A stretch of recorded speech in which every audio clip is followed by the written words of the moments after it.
Isang nakakakilabot at nakakatakot na hula. Tatalakayin natin ang mga matinding pahayag ni Jovi Vargas, isang kilalang manghuhula sa Pilipinas. Ayon sa kanya, may mga pangyayaring magpapaigting ng kaguluhan sa politika, lipunan, at mismong kapalaran ng bansa.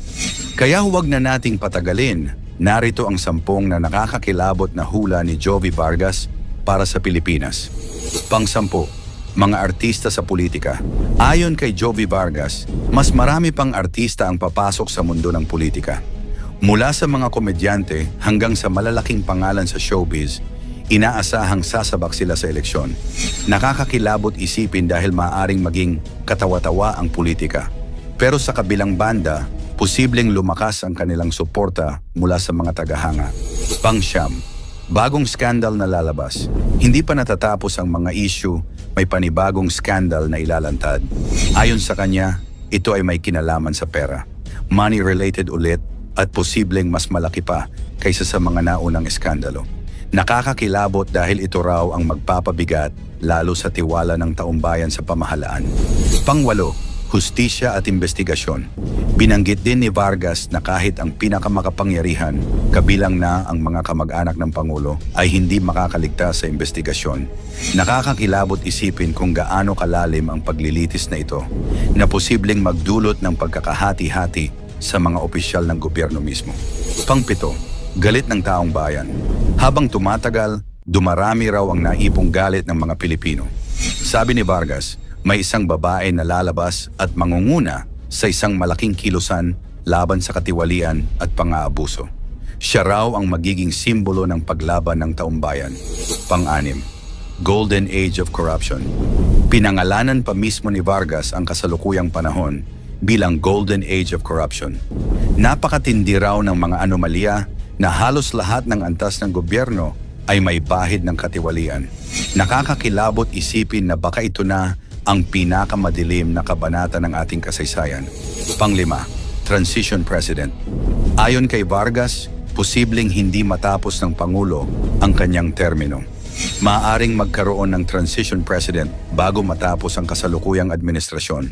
Isa itong nakakakilabot na senaryo dahil magdudulot ito ng kawalan ng katiyakan sa bansa at posibleng kaguluhan sa ekonomiya at politika. Pang-4, mga senador at kongresista. Pinangalanan din ni Vargas ang ilang personalidad na magkakaroon ng malakas na papel. Chis Escudero, magiging malakas ang impluensya. Joel Villanueva, may laban na haharapin. Jinggoy Estrada, babalik sa kontrobersya. Grace Poe, may malinis na imahe pero sasabak sa matinding laban. Vilma Santos at Ralph Recto, may malaking papel sa politika. Bato de la Rosa, haharapin ang kanyang mga sariling issue. Salceda at Romualdez, lalong sisikat sa politika. Nakakakilabot dahil malinaw na mas lalong lalalim ang hidwaan sa loob ng Senado at Kongreso. Pang-8, mga rally at protesta. Magiging mas malakas pa raw ang mga kilos protesta. Hindi lang simpleng pagtitipon, kundi posibleng kasing lakas ng people power ang mangyari. Ayon sa kanya, mas marami pang Pilipino ang lalabas sa lansangan para ipaglaban ang kanilang karapatan laban sa katiwalian.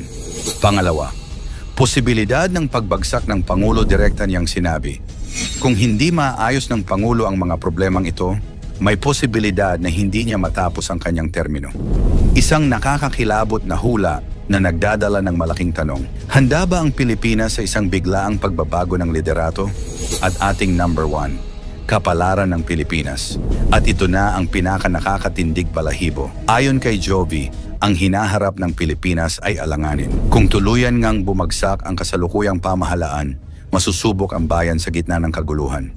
Pero may liwanag dahil sa susunod-sunod na mga pangulo, sa ikatlong presidente pa, makikita ang tunay na pagbabago at pag-angat ng bansa.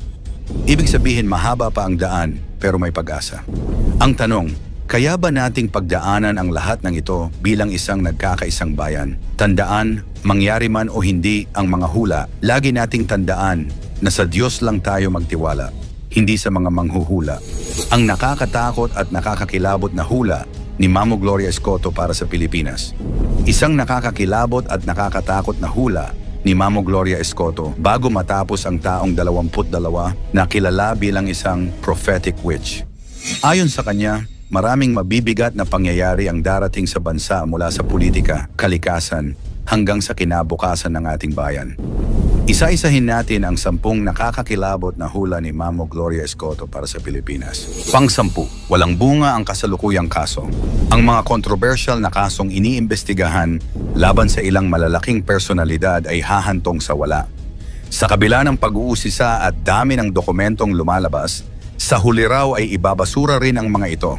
Kahit may mga pangalan ng malalaking tao ang madadamay, hindi raw magkakaroon ng hustisya dahil kontrolado ng impluensya at pera ang mga nangyayari.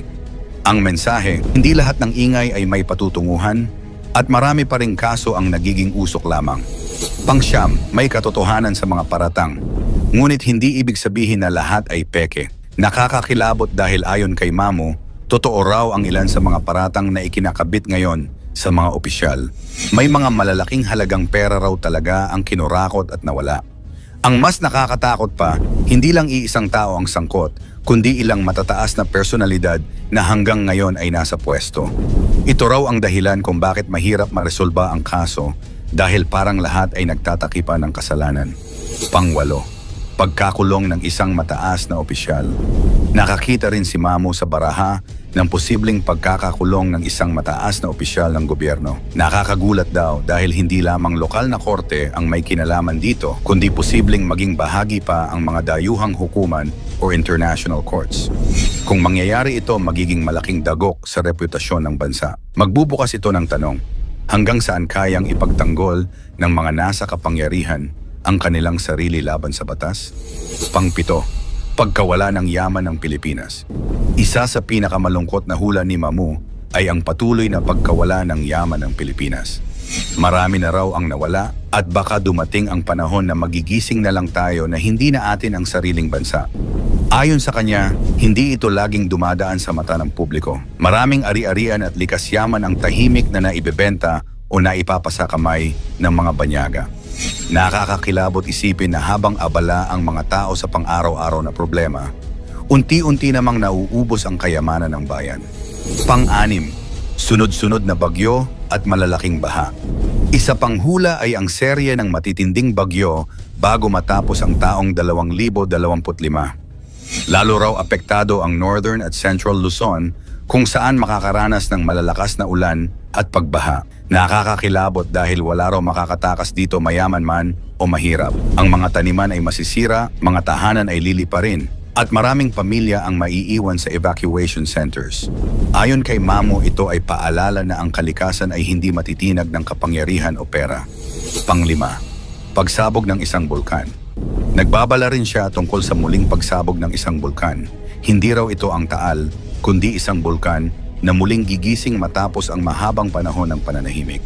Bagamat wala raw inaasahang malaking bilang ng namamatay, mananatiling delikado at magdudulot ng takot at pinsala sa kabuhayan ng mga taong nakatira malapit dito.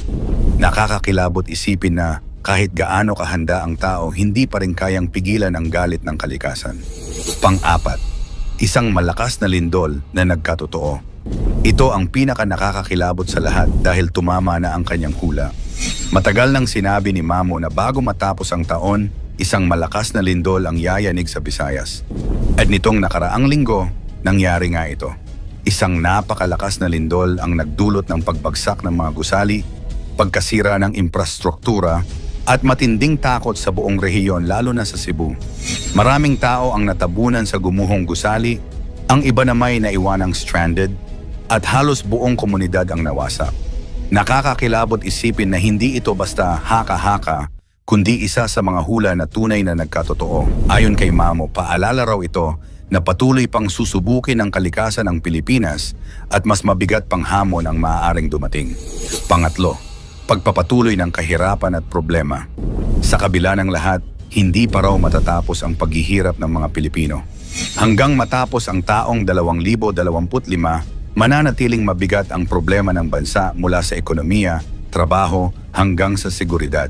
Mararamdaman daw ng mga tao na sila'y nililinlang at pinapabayaan ng mga nasa itaas. Nakakakilabot dahil tila paulit-ulit lang ang kasaysayan. At parang wala talagang malinaw na solusyon na ibinibigay.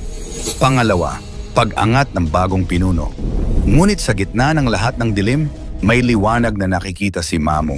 Ayon sa kanya, isang batang leader ang uupo sa Malacanang at siya ang magdadala ng tunay na pagbabago. Binanggit niya ang pangalang Vico Soto na nakikita niyang magiging Pangulo ng Pilipinas balang araw. Ayon kay Mamo, sa ilalim ng kanyang pamumuno ay posibleng magkaroon ng bagong direksyon at mas tapat na pamamahala ang bansa. At ang ating number 1, masaganang kinabukasan ng Pilipinas. At sa pinakadulo ng kanyang mga hula, ibinahagi ni Mamo ang pinakamagandang pangitain.